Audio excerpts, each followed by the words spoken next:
সন্দেশখালীর বিজেপির মণ্ডল সভাপতি গঙ্গাধর কয়ালের যে বিবৃতি এসছে এবং কথাবার্তায় তার যে কথা শোনা গেছে, আমরা দলের পক্ষ থেকে এবং পুরো বিষয়টি আমাদের সাংগঠনিক স্তরে দেখে স্থানীয় মানুষের সঙ্গে কথা বলে এটা জানাচ্ছি যে ভিডিওটি ফেক, ডক্টরড। আমাদের বিরোধী দলনেতাকে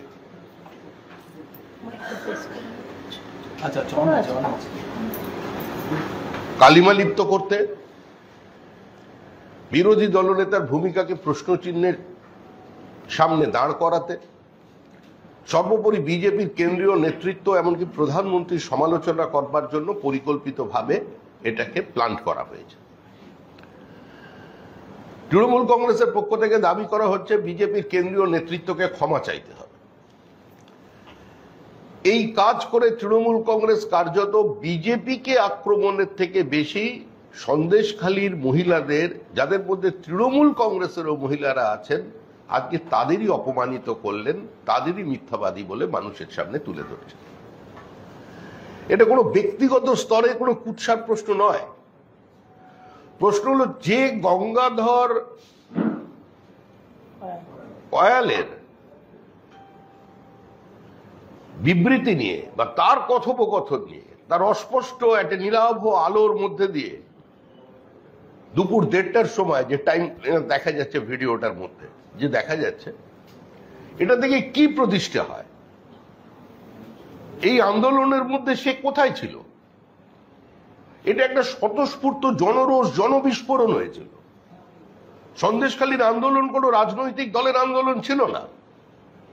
সন্দেশখালীর আন্দোলন গিয়ে রাতারাতি শুভেন্দু অধিকারী কিংবা বিজেপি তৈরি করেনি। সন্দেশখালীর আন্দোলন করেছিলেন সেখানকার স্থানীয় মহিলারা, সেখানকার মানুষ। তারা বিক্ষোভ জানিয়েছে।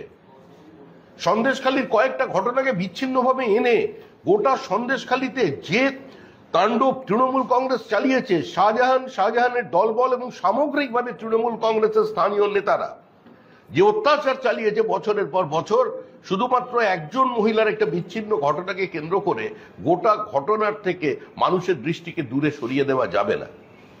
ধরে নিন সিঙ্গুরে সিপিআইএম এর বলপূর্বক জমি অধিগ্রহণের বিরুদ্ধে স্থানীয় মানুষ আন্দোলন করেছিল। সিঙ্গুরে প্রথম যে আন্দোলন তৈরি হয়েছিল সেটা স্বতঃস্ফূর্ত জনরোষ। প্রথম যে কমিটি তৈরি হয়েছিল সেটা কোনো রাজনৈতিক দলের প্রভাবিত কমিটি ছিল না। তার মধ্যে বহু সিপিআইএম এর সমর্থক ছিল, তৃণমূল কংগ্রেস ছিল, বিজেপি ছিল। পরবর্তীকালে এই আন্দোলন যখন একটা বড় রূপ নেয়, তখন সমস্ত রাজনৈতিক দলের পক্ষ থেকে সেখানে যান এবং অবশেষে তখনকার পশ্চিমবঙ্গের বিরোধী দলনেত্রীর অবস্থানে যিনি ছিলেন, মমতা বন্দ্যোপাধ্যায়, তিনি সেই আন্দোলনে যোগদান এবং আন্দোলন স্বাভাবিকভাবেই একটা নতুন মাত্রা পায়। কিন্তু আন্দোলনটা তার তৈরি করা নয়। ওখানে মানুষের যে প্রতিবাদটা হয়েছিল সিঙ্গুরে, যে প্রতিবাদ হয়েছিল নন্দীগ্রামে, সেটা কোনো রাজনৈতিক নেতার তৈরি করা ঘটনা নয়। স্বাভাবিকভাবেই সেটা ছিল স্থানীয় মানুষের স্বতঃস্ফূর্ত জনরোষ, যে ঘটনা সন্দেশখালীতে ঘটেছিল। সন্দেশখালী পুরো বিষয়টাকেই মিথ্যা প্রমাণ করে দেবেন একটা ফেক ভিডিওর মধ্যে দিয়ে। নবান্ন থেকে সরকারি স্তরে ঘোষণা করেছিলেন তারা যে 73 না 173-এর জন্য তারা জমি ফেরত দিয়েছেন। যেখানে সরকারের আমলারা প্রকাশ্যে বলছেন আমরা সন্দেশখালীতে জমি ফেরত দেবার প্রক্রিয়া চালু করেছি। আজকে তাহলে সরকার নিজে স্বীকার করেছে যেখানে ঘটনা ঘটেছে সেখানে মানুষের জীবন যৌবন লুট করা হয়েছে। সন্দেশখালীর মহিলারা তো প্রকাশ্যে দাঁড়িয়ে বলেছেন, এবং যারা প্রতিবাদে ঝাঁটা নিয়ে কিংবা লাঠি নিয়ে রাস্তায় নেমেছিলেন, তাদের অনেকের বাড়ির দেওয়ালে কিন্তু তখনও তৃণমূল কংগ্রেসের প্রতীক আঁকা, কারোর বাড়িতে মমতা বন্দ্যোপাধ্যায় রাজ্যের মুখ্যমন্ত্রী তার ছবি পর্যন্ত আছে। তারা তৃণমূল কংগ্রেসের করেছেন, তৃণমূলের বিরোধিতা করেছে। এবং ওই অঞ্চলের শাহজাহান বা শিবু হাজরা যাদের নাম উঠে এসছে, তাদের বিরোধিতা তো বহু তৃণমূল কংগ্রেস কর্মী করেছে। তৃণমূল কংগ্রেসের কর্মীদের ঘরছাড়া করে দিয়েছে শাহজাহান। কোড়াকাটি 2 জন নির্বাচিত জনপ্রতিনিধি, অন্য কোনো রাজনৈতিক দল থেকে আসেনি। তৃণমূল কংগ্রেসের যেভাবেই হোক নির্বাচন করে তারা কোড়াকাটিতে জিতেছে। 2 জন সদস্য পঞ্চায়েতের প্রতিনিধি, তারা পর্যন্ত ঘরছাড়া আছেন। সুতরাং এ ধরনের বক্তব্য রেখে বা এ ধরনের একটি ভিডিও প্রকাশ রেখে পশ্চিমবঙ্গের রাজনীতিকে রাতারাতি পরিবর্তন করে দেওয়া যাবে না। মানুষ প্রতিবাদ করেছে, স্বতঃস্ফূর্তভাবে প্রতিবাদ করেছে, দলমত নির্বিশেষে প্রতিবাদ করেছে। সেই প্রতিবাদের সঙ্গে দূর দূর পর্যন্ত যদি ধরেও নেওয়া যায় তাহলেও গঙ্গাধর কয়ালের কোথাও কোনো যোগাযোগ ছিল না। সে বিজেপি করে। এই আন্দোলন তো বিজেপির তৈরি করা আন্দোলন নয়। আন্দোলন যখন তৈরি হয়েছে, যখন ওখানে উত্তাপ, রাজনৈতিক উত্তাপ বেড়েছে, তখন শুভেন্দু অধিকারী একাধিকবার সেখানে যাওয়ার চেষ্টা করেছেন। তাকে ঘটনাস্থল থেকে বহু দূরে বাইপাসের উপরে তাকে আটকানো হয়েছে, রাস্তায় তাকে আটকানো হয়েছে। আদালতের আদেশ নিয়ে তিনি তবে সন্দেশখালীর মধ্যে ঢুকতে পেরেছেন। কোথায় সন্দেশখালী আর কোথায় টাকির গেস্ট হাউস, সেখানে পর্যন্ত ঢুকে সুকান্ত মজুমদারকে গ্রেপ্তার করা হয়েছে। গেস্ট হাউসের মধ্যে ঢুকে পুলিশ নির্মমভাবে নারী পুরুষ নির্বিশেষে লাঠিচার্জ করেছে, সরস্বতী ঠাকুরের প্রতিমা পর্যন্ত ভেঙে গেছে সেখানে। তো আজকে এই ভিডিওকে সামনে এনে যে কথা বলছেন, আমার যার ভিডিও সেই যে দাবি করেছে এবং আমাদের বিরোধী দলনেতারা যে বক্তব্য আছে যে আমরা এটা সিবিআই তদন্ত দাবি করছি, যেটা যে কণ্ঠস্বর সেখানে পাওয়া যাচ্ছে স্থানীয় মানুষ বলছেন, এটা আমাদের কথা না। আমরা দলের পক্ষ থেকে যত খোঁজ নেবার দলের থেকে আমরা নিয়েছি, সন্দেশখালীতে নিয়েছি, বারাসতের জেলা নেতৃবৃন্দ আছে তাদের সঙ্গে কথা হয়েছে, এবং সর্বোপরি সন্দেশখালীর যারা আন্দোলনের মধ্যে ছিলেন, যেসব মহিলারা প্রতিবাদ করছিলেন তাদের সঙ্গে কথা হয়েছে। তারা পর্যন্ত প্রকাশ্যে বলছেন আমরা চিনি ওই কণ্ঠস্বরটা, আর যার হোক আজকে ওই গঙ্গাধর কয়ালের কণ্ঠস্বর নয়। এটা সম্পূর্ণভাবে একটা সাজানো ঘটনা, এবং এখনো তাদের বিভিন্ন মামলা করা বা তুলে নেবার কারণে তাদের বিরুদ্ধে তাদের বিভিন্ন অশ্রাব্য কথাবার্তা তৃণমূল কংগ্রেস বলছে, এবং বাড়িতে বাড়িতে এসে এখনো থ্রেট চলছে। কেউ যদি মনে করে থাকেন যে শিবু হাজরা আর ওই অজিত মাইতি কিংবা শেখ শাহজাহানকে গ্রেপ্তার এর পরে সন্দেশখালীর আবহ সম্পূর্ণ বদলে গিয়েছে, সন্দেশখালী ভয়মুক্ত হয়ে গেছে, আগের সন্দেশখালী আর এখন নেই, তাহলে তারা ভুল করছেন। আমাদের দলের এটা অবস্থান আমরা আপনাদের জানালাম, এবং আমরা বিশ্বাস করি সন্দেশখালীর মহিলারা এবং গোটা পশ্চিমবঙ্গের মহিলারা তৃণমূল কংগ্রেসের এই সাজানো নাটক বা চক্রান্ত, যেটাই আপনারা বলুন, তার বিরুদ্ধে তাদের রায় দেবেন। এবার প্রশ্ন করি, অভিষেক বন্দ্যোপাধ্যায় তিনি এখন প্রেস কনফারেন্স তারও চলছে, তিনি বলছেন যে 2021 সালের পর থেকে বিজেপি আরো খারাপ অবস্থায়, এবং সেই জন্য বলে যে তৃণমূলের সবাইকে জেলে ঢোকান, আমরা কিন্তু মাথা মতো করব। বারবার জেলের প্রশ্ন আসছে কোথা থেকে? বিজেপি কখন তাকে জেলে ঢুকিয়ে দেবে বলেছে? তৃণমূল আগে থেকেই জেলের কথা তুলছে কেন? প্রতিদিন রাত্রে কি জেলের স্বপ্ন দেখে এরা? এটা তো অস্বাভাবিক বিষয়। 2021 সালের পরে 2রা মের পরে 27 দিনে বিজেপির 56 জন কর্মী খুন হয়ে গেল। সরকারি ডাক্তাররা তার অটোপসি করলেন পুলিশের উপস্থিতিতে, দেখা গেল অস্বাভাবিক মৃত্যু, খুন হয়েছে। মুখ্যমন্ত্রী কদিন পরে বিবৃতি দিলেন 2-3টে খুন হয়েছে। তো বিজেপি তো বানিয়ে কোনো গল্প মানুষের সামনে আনেনি। আজকে 200-র বেশি, অন্তত দিলীপ ঘোষ যখন সভাপতি হয়েছেন তারপর থেকে আজ পর্যন্ত, মানে দিলীপ ঘোষেরই সভাপতিত্বকালে 200-র বেশি বিজেপি কর্মী খুন হয়ে গেছে। তো ধারাবাহিকভাবে তৃণমূলের আক্রমণ চলেছে, সন্ত্রাস চলেছে। আর যে শাহজাহানকে আজকে তারা গার্ড করতে চাইছে, যে শাহজাহান শিবু হাজরা যে সার্টিফিকেট দিতে চাইছে, মহাপুরুষ বানাতে চাইছে, তারাই কিন্তু একদিন এই তৃণমূল কংগ্রেস কর্মীদের ঘর ছাড়া করে দিয়েছিল। আবার আমি দায়িত্ব নিয়ে বলছি যে সর্বেরিয়া আগারহাটি অঞ্চলের প্রতিষ্ঠিত তৃণমূল কংগ্রেসের যারা সংখ্যালঘু মুখ ছিল তারা আজকে কোথায়? তাদের আজকে সরিয়ে দিয়েছে শাহজাহান। যারা ওখানে আন্দোলন করেছেন তাদের মধ্যে তৃণমূল কংগ্রেসের বিরাট সংখ্যক মাত্রায় তৃণমূল কংগ্রেসের ভোটার, তারা আন্দোলন করেছেন। ওখানে তফসিলি উপজাতি এবং তফসিলি সম্প্রদায়ের মানুষজন আছেন, এসসি এসটি কমিউনিটির, তারা 1000 টাকা করে লক্ষ্মীর ভান্ডার পেয়েছেন। পাওয়ার পরে সেই কথা উচ্চারণ করে তারা ঝাঁটা এবং লাঠি নিয়ে প্রতিবাদ করেছে তাদের জমি কেড়ে দেওয়ার পরে। রাজ্য সরকার তো নিজে বললো আমরা জমি ফেরত দিয়েছি। তা জমি ফেরত দিয়েছি যখন রাজ্য সরকার বলছে, জমিটা কি অবস্থায় ফেরত দিচ্ছে? কজনের জমি ফেরত দিয়েছে? জমি ফেরত দেওয়ার প্রক্রিয়া বন্ধ হয়ে গেল কেন? একটা সূচি তৈরি করে নবান্ন থেকে ঘোষণা করে দিলেন, তারপরে কজনের জমি ফেরত দিয়েছেন? প্রত্যেক চাষি বলছে যে 3টে বর্ষা না গেলে ওই জমিতে স্যালাইন ওয়াটার ঢোকার কারণে আর চাষ সম্ভব নয়। আমরা বিঘা প্রতি 2 লক্ষ টাকা করে ক্ষতিপূরণের দাবি করেছিলাম। ক্ষতিপূরণ তো অনেক দূরের কথা, জমি ফেরতের প্রক্রিয়া কোথায় আছে? কজনকে ফেরত দিয়েছেন? ধামাখালীতে, নেজারটে, সরবেরিয়ায়, আগারহাটিতে, খুলনায়, দুর্গানগরে, রাজবাড়িতে কোথায় কজনের জমি ফেরত দিয়েছে দেখান। স্কুলের জমি যেটা ফুটবল গ্রাউন্ডকে ভেরি বানিয়েছেন সেটা কবে উদ্ধার করে দেখিয়েছে? সরকারি খাস জমি যেখানে আজকে ভেড়ি বানিয়ে রেখে দিয়েছে, স্থানীয় ভাষায় ঘের বলে, সেটাকে কবে কবে সেটা উদ্ধার হয়েছে? কি অবস্থা সরকারি জমির এখন? তার শ্বেতপত্র প্রকাশ করুন। অভিষেক বন্দ্যোপাধ্যায় বলছেন সন্দেশখালীর ভিডিও ফুটেজ জনসমক্ষে যেটা সামনে এসেছে, স্বাধীনতার পর সব নির্লজ্জতার ইতিহাস ভেঙে দিয়েছে এই ঘটনা।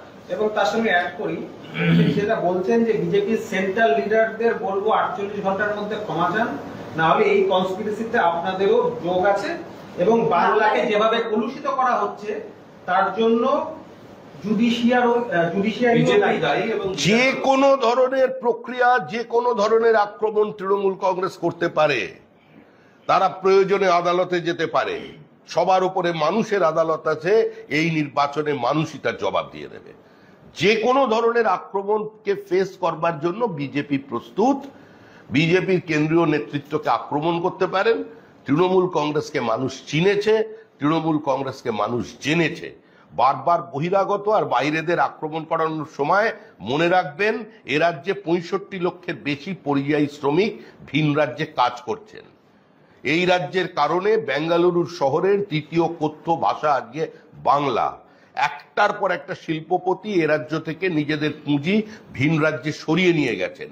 যারা মুখ্যমন্ত্রীর পাশে দাঁড়িয়ে থেকে বলেন যে এত ভালো শিল্প বান্ধব পরিস্থিতি অতীতে কোনোদিন তৈরি হয়নি, দয়া করে গত 7 বছরে তাদের ব্যালেন্স শিটটা একবার দেখুন যে তাদের বিনিয়োগ কোন কোন রাজ্যে হয়েছে। অভিষেক বন্দ্যোপাধ্যায় বলছেন ক্ষমতা থাকলে সিবিআই আমায় বাড়ি থেকে তুলে নিয়ে যাক। অভিষেক বন্দ্যোপাধ্যায় বলছেন ক্ষমতা থাকলে সিবিআই আমাকে বাড়ি থেকে তুলে নিয়ে যাক। আমি বিজেপি করি, আমি তো তৃণমূল কংগ্রেসের, কেউ বলতে পারেন যে তার কথায় সিআইডি কাউকে তুলে নিয়ে যাবে। তো আমাদের বিজেপির কথায় তো সিআইডি কাউকে বাড়ি থেকে তুলে নিয়ে যাবে না। ওনার এরকম আশঙ্কা হলো কেন? সিআইডি কি সিবিআই কি আসতে পারে সেটা আমার জানা নেই। আমি আরেকবার এই জায়গাটা জিজ্ঞেস করবো, এই যে মানে এই জিনিসটাকে যেভাবে বলা হচ্ছে তৃণমূলের তরফ থেকে, অভিষেক বন্দ্যোপাধ্যায় সাংবাদিক সম্মেলন করলেন এবং উনি বলছেন যে স্বাধীনতার পর সমস্ত নির্লজ্জতার ইতিহাস ভেঙে দিয়েছে এবং বারবার বলা হচ্ছে যে বাংলাকে শব্দচয়ন এবং শরীরী ভাষা একান্তই বক্তার ব্যক্তিগত। কে কোন কাব্যের ব্যবহার করবেন সেটা সম্পূর্ণভাবেই তিনি জানেন। তবে স্বাধীনতার পর পশ্চিমবঙ্গকে আর্থসামাজিকভাবে ধ্বংসের যে নিদর্শনই বর্তমানের সরকার রেখেছে, অতীতের কোন সরকার সেটা করে যেতে পারেনি।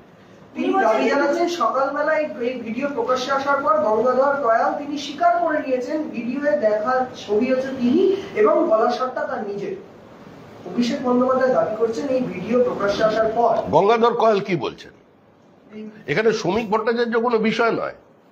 আমি আপনাদের কাছে যা বলছি সেটা সম্পূর্ণভাবেই আমাদের দলের সাংগঠনিক স্তরে আমরা সন্দেশখালীর মানুষের সঙ্গে, সন্দেশখালীর বিজেপির ইউনিটের সঙ্গে, গঙ্গাধর কয়ালের সঙ্গে, গঙ্গাধর কয়ালের যে পরিবারের জন যারা অতীতে ওখানে বিজেপি দীর্ঘদিন ধরে করেন তাদের সঙ্গে, বিজেপির জেলা নেতৃবৃন্দের সঙ্গে, বিরোধী দলনেতার সঙ্গে সকলের আলোচনার পরে যে নিষ্কর্ষটা পেরেছি সেই অবস্থানটা আমরা আপনার সামনে রাখলাম।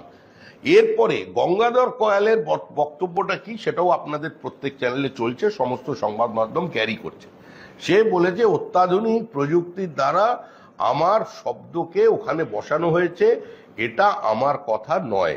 এবং স্থানীয় মহিলারা বলছেন যে গঙ্গাধর কয়ালকে আমরা দীর্ঘদিন চিনি, এই আন্দোলনের সঙ্গে বা আমাদের বিক্ষোভের সঙ্গে ওর সরাসরি কোনো যোগাযোগ ছিল না। 2, 3 এই কণ্ঠস্বরটা ওর নয়, এটা ওদের বক্তব্য। আজকে অভিষেক বন্দ্যোপাধ্যায় কিছুক্ষণ আগে বলেছেন যে বিজেপি, গুরুতর অভিযোগ, বিজেপি 2000 টাকার বিনিময়ে বাংলার মহিলাদের সম্ভ্রম দিল্লির কাছে বিক্রি করেছে। দেখুন, এই আমার মনে হচ্ছে এটা রুচি বিরুদ্ধ।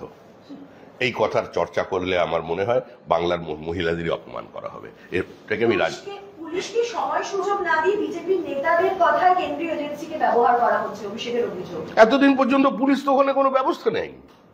বিজেপির নেতাদের কথা নয়, আদালতের কথায়। আদালত নির্দেশ দিয়েছে, আদালত প্রথমে পোর্টাল খুলেছে, এত অভিযোগ সেখানে দায়ের হচ্ছে, এত অভিযোগ জমা পড়ছে, সেই অভিযোগ আদালত সেটাকে ম্যানেজ করতে না পেরে তারপরে তারা কেন্দ্রীয় এজেন্সিকে দিয়েছে। পশ্চিমবঙ্গে যা কিছু হচ্ছে আদালতের নির্দেশে হচ্ছে, আদালতের নজরদারিতে হচ্ছে। গোটা সরকারটাই হাইকোর্টের বারান্দায় চলে গেছে। আমরা তো প্রতিদিন বলছি যে জুডিশিয়াল অ্যাক্টিভিজম কোনো সুস্থ স্বাভাবিক গণতান্ত্রিক রাষ্ট্রের সুখকর কোনো ব্যবস্থা নয়, প্রক্রিয়া নয়। কিন্তু দুর্ভাগ্যবশত তৃণমূল কংগ্রেসের কারণে আজকে এই অবস্থা তৈরি হয়েছে।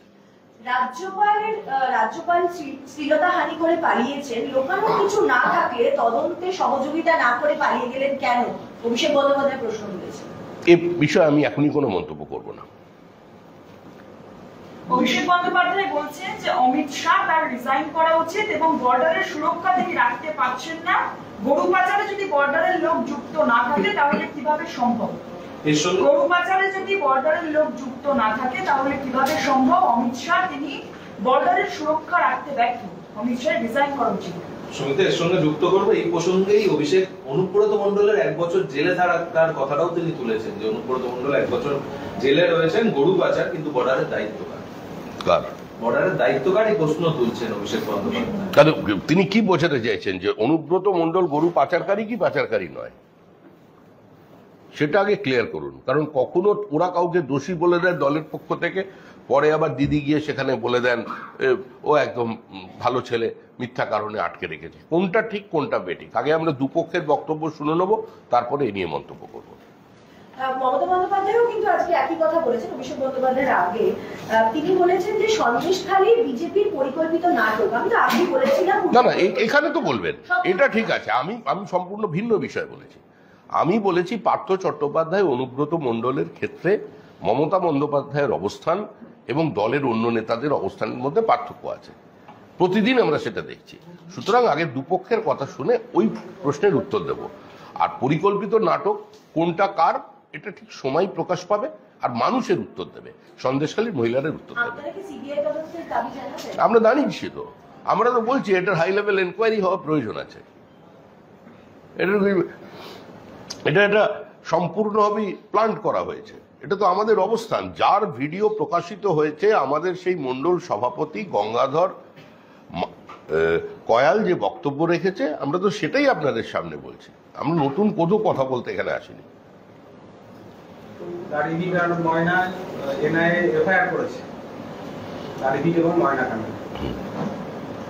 এনআইএ তদন্ত করছে, প্রকৃত অপরাধীরা শাস্তি পাবেন, ওখানের মায়েদের চোখের জল মোছানো যাবে।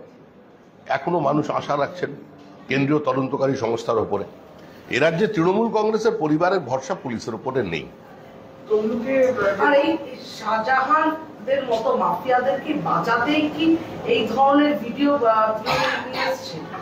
তৃণমূল কংগ্রেস বহু উপাখ্যানকে একটু বন্ধ রাখবার জন্য এটা সামনে নিয়ে এসছে। সাম্প্রতিককালে কুণাল ঘোষের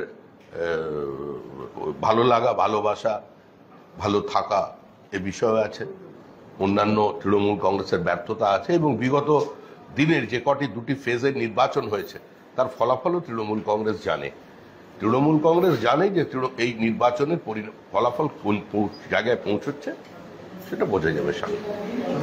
কুণাল ঘোষ গত কয়েকদিন ধরে যে ধরনের মন্তব্য করছিলেন তাতে তৃণমূল কংগ্রেস বিড়ম্বনায় পড়ছিল। আজকে কুণাল ঘোষকে নিয়ে দল বৈঠক করে এবং কুণাল ঘোষ বলছেন বৈঠক ইতিবাচক হয়েছে, গঠনমূলক বৈঠক। কারণ তিনি তার দেখুন, এ নিয়ে বিজেপির কোনো উৎসাহ নেই।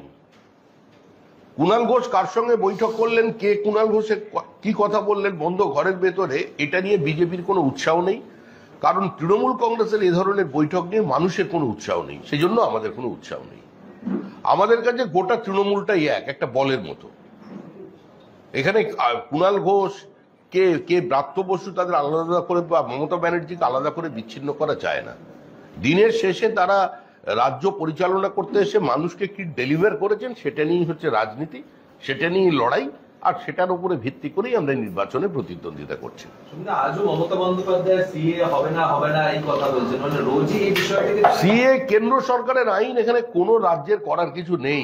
মমতা বন্দ্যোপাধ্যায় খুব ভালো করেই জানেন এটা বক্তৃতার জন্য বক্তৃতা চলছে, উনি শেষ চেষ্টা করছেন। সিএ নিয়ে মানুষকে বিভ্রান্ত করবার যে প্রচেষ্টা তৃণমূল কংগ্রেসের ছিল, প্রথম দিকে কিছুটা হলেও মানুষের মনে প্রশ্ন জেগেছিল, অস্বীকার করবার কোনো জায়গা নেই, কিন্তু সাম্প্রতিক পরিস্থিতি যা, মানুষ সংঘবদ্ধভাবে সিএ এর পক্ষেই ভোট দিচ্ছেন। বলছি শ্রমিকদা, মুখ্যমন্ত্রী আবার আজকে দাঙ্গার তথ্য তুলেছেন। মুখ্যমন্ত্রী তো আপ্রাণ চাইছেন যে একটা দাঙ্গা হোক, উনি যে কোনো মূল্যে দাঙ্গা চাইছেন। মানুষ যদি দাঙ্গা না করে পশ্চিমবঙ্গে, তাহলে কি তো আমরা করতে পারি বলুন? মুখ্যমন্ত্রীর জন্য তো আমরা দাঙ্গার অস্ত্র নিয়ে বেরিয়ে পড়তে পারি না। মুখ্যমন্ত্রী প্রত্যেক ঘটনায় দাঙ্গা চাইছেন, রামনবমীর দিনেও তিনি একটা দাঙ্গা চাইলেন, হলো না। চেষ্টা করলেও কিছু লোক পাথর টাথর ছুঁড়ে, তাতেও কিছু করা গেল না। হুমায়ুন কবির উজ্জীবিত হয়ে বলে দিল যে আমরা এখানে মুসলমানরা 70%, তোমরা 30%, বেশি বাড়াবাড়ি করলে কেটে গঙ্গায় ভাসিয়ে দেবো, তারপরেও সেখানে দাঙ্গা হলো না। কারণ পশ্চিমবঙ্গের মানুষ তৃণমূল কংগ্রেসকে চিনে গেছে, তৃণমূল কংগ্রেসের উদ্দেশ্য সম্পর্কে সচেতন। মানুষ জানে, সংখ্যালঘুরা জানে যে সংখ্যালঘু মেরেই সংখ্যালঘু প্রেম, এটাই হচ্ছে তৃণমূলের অবস্থান। বকটুইয়ে জীবন্ত সংখ্যালঘুদের পুড়িয়ে মেরেছে। গত 1 বছরে রাজ্যে যত রাজনৈতিক খুন হয়েছে তার 99%ই হয়েছে তৃণমূল কংগ্রেসের কর্মী, এবং 99% ক্ষেত্রে অভিযুক্ত হচ্ছে তৃণমূল কংগ্রেস, এবং ওই 99%-এর মধ্যেও 99% হচ্ছে সংখ্যালঘু। এই পরিস্থিতি তৈরি করেছে আজকে তৃণমূল কংগ্রেস সরকার। প্রধানমন্ত্রীকে আক্রমণ করেই বলছেন যে জনতা সভা ছেড়ে চলে যাচ্ছে, মাঠ খালি পড়ে থাকছে, রোদে গলা শুকোচ্ছে, মাথা ঘুরছে, মানুষের কষ্ট হচ্ছে গরমে এতদিন ধরে নির্বাচনে অংশ নিতে। প্রধানমন্ত্রীকে উদ্দেশ্য করে মমতা ব্যানার্জি বলেছেন জনতা সভা ছেড়ে চলে যাচ্ছে। আর তো 2 মাস একটু উনি কষ্ট করুন না, আর তো জুন মাস, তারপরেই তো সরকার গঠন করে নেবেন, তখন তো সবকিছুই ওনার। তখন তিনি আরেকটা রাজীব সিনহা, ওই যে পশুর রূপী যিনি এসেছিলেন আমাদের সামনে, 30 জনের রক্ত পান করে চলে গেছেন, ওকে বসিয়ে দেবেন ওখানে তখন কেন্দ্র নির্বাচন কমিশনার হিসেবে। ওনার মতো করে নির্বাচন হবে যেরকম হয় পঞ্চায়েত নির্বাচন, আর একদম ইভিএম তুলে ব্যালট নিয়ে নেবেন, কারণ খেতে সুবিধা, ওটাও করে দেবেন। 2 মাস আর কষ্ট করে নিন, তারপরে তো ওনার সরকার আসছে। শ্রমিকদা, সিপিআইএম এর তরফ থেকে রাজ্যের প্রাক্তন মুখ্যমন্ত্রী বুদ্ধদেব ভট্টাচার্যের একটা এআই ভিডিও বার্তা দেওয়া হয়েছে, যেখানে তিনি বলছেন যে দুর্নীতিগ্রস্ত দাঙ্গাবাজ বিজেপি এবং দুর্নীতিগ্রস্ত তৃণমূলকে ভোট নয়, তিনি স্বাভাবিকভাবেই বামেদের ভোট দেওয়ার কথা বলছেন। এআই এর ভিডিও বার্তা সিপিএম এর। দেখুন, সিপিআইএম প্রযুক্তিগতভাবে অনেক এগিয়ে গেছে। বুদ্ধদেব বাবু ভালো থাকুন, সুস্থ থাকুন, দীর্ঘজীবী হন, শুধু এইটাই চাইছি। ঠিক আছে।